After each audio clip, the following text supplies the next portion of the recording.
And we're back on Mondays. This is the Jerry Hinkle program with your host, Jerry Hinkle. And remember when this show was the reason why so many people hate Mondays? Well, now we are back, but we won't be back for long. Little programming note, I'm not, it's kind of a spotty. We sometimes, but yeah, I don't know when we'll get back together again because I've got I've got 40 hours at the Walmart this week. I got 48 hours at the Walmart next week. So so we're going to see. Pray, please do. If you enjoy this program, and well, most people who are very astute people do. So pray, we'll see if we can get some supernatural guidance can come back and help us out here. But we're going to need all the prayers we can get. Tell you the truth. And so here we have kind of a big week here in the world. We had, the Starbucks thing and different things about that, and the call for a boycott and whatnot, which would be kind of almost just about semi-easy for me because I never go to the Starbucks because, well, there isn't one here in beautiful downtown Mitchell, but that's okay. I guess the big thing, the attacks in France, and that's kind of a sad situation. Something in the neighborhood of 170 people, I think they said. I didn't get too close on the details, but I see a lot of folks on Facebook. A lot of people on the Facebook put somehow they superimposed the French flag onto their profile picture, which at least they're not wearing spaghetti strainers, so that I guess there is that. And so then we do need to either stand with France or sit with them or something, because that, we had 9/11, and then there was 7/77 over there in England, and I almost forgot about that until someone had mentioned it. Or maybe it was 7/75. That's I thought it was 7/77, but the cameraman says it was 7/75. Okay, so well, whatever. Anyhow, so that's a pretty bad deal, and so we'll send our prayers up to the French folks. We've had quite this country has had a semi-successful relationship with the French. They were the ones that helped us get a start back in 1776 there, and so. And then we kind of helped them out when they was in it. We at the Battle of Argonnes, we got the Germans out of France there, and then we got it back out again when they was invading Normandy. We invaded Normandy and got them out of ended the occupation of French, the Vichy. So that's so, but they've invaded Syria, which is unusual for them. I give up has been their national motto here lately, but they've I guess when you're properly motivated, and I guess the current French regime is, so it would be almost criminal and nearly a sin if we did not help them out at this time. The least we can do is sell them some war-making equipment, because America, at least at one time, we were the arsenal of democracy, and so we've got some sell them a couple of B-2s or whatever it takes to help them out there. Maybe the president will even send some actual live soldiers out there, although I don't know how I feel about that. We'll see. That, those of you who have me on Facebook have noticed I have not changed my profile picture to the French flag superimposition there, because I'm not quite sure. We don't know. Well, I support them, but I don't think I'm going to go that far till I'm waiting for this is what the president and the Congress decide, and we'll see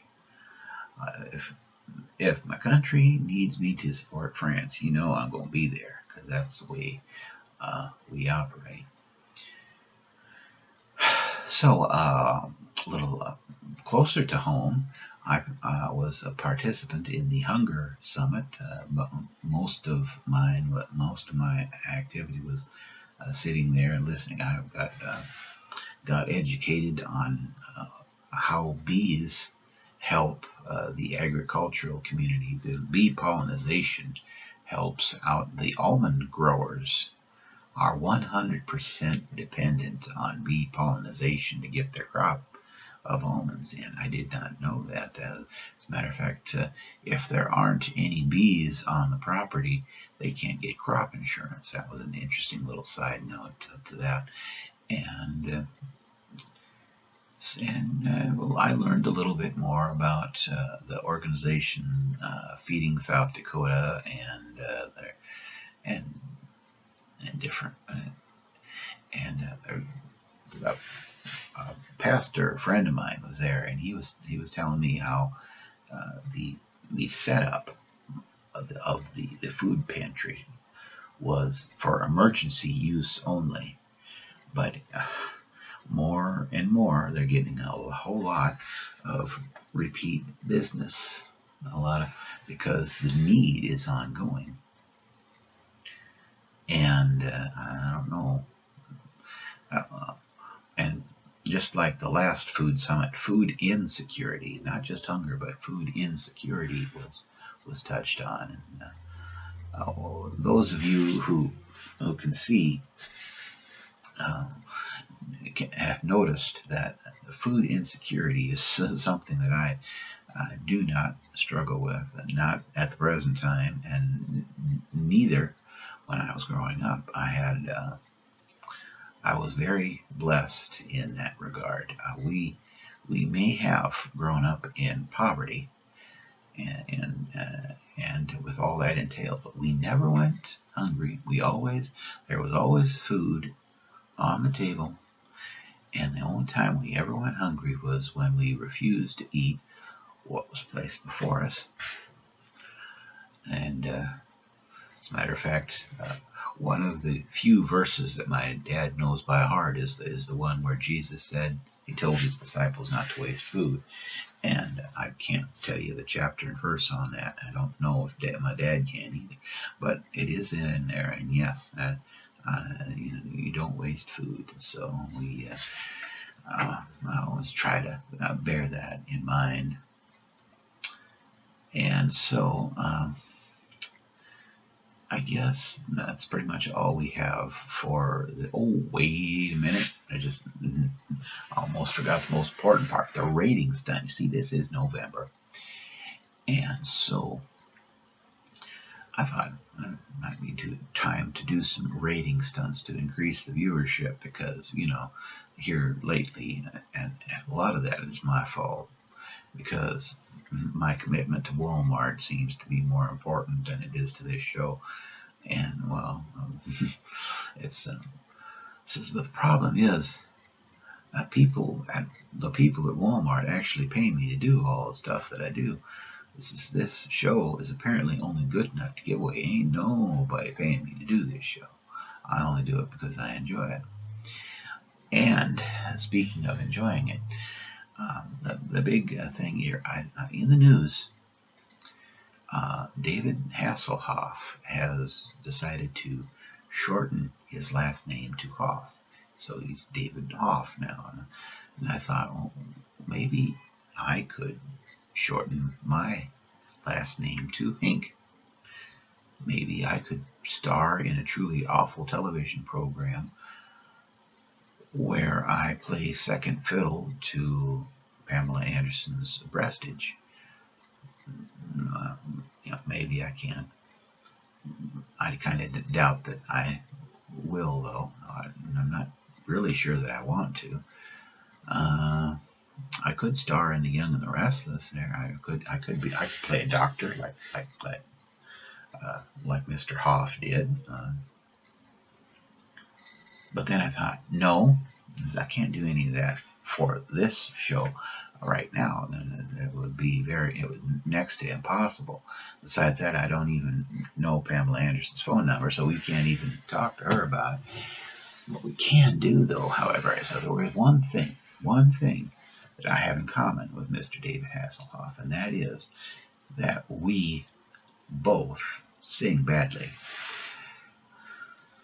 And I don't have any of Mr. Hoff's records, so the only thing I know that he sings, that I know most of the words to, is the closing theme to Baywatch, which I will sing for you, because that's pretty much the only thing I know. And so as soon as I don't know any of the verses, really, but the chorus goes something like, "You've got to reach out, take hold of my hand, you've got to reach out, till you're safe on dry land. You've got to hold on, baby, never give up. You've got to reach out when you're caught in the current of love."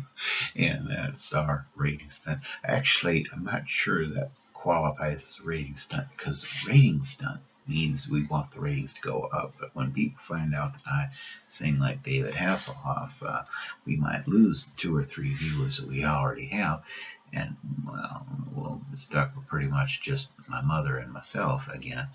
But oh well, I guess that's the way it's going to go. Until next time, Mr. and Mrs. North America and all the ships at sea. This is the Jerry Hinkle program from the Ashley Kringen studios of the UBS network. So God be with you. Do the best you can. And hey, get out of my bathroom. You're disturbing my privacy.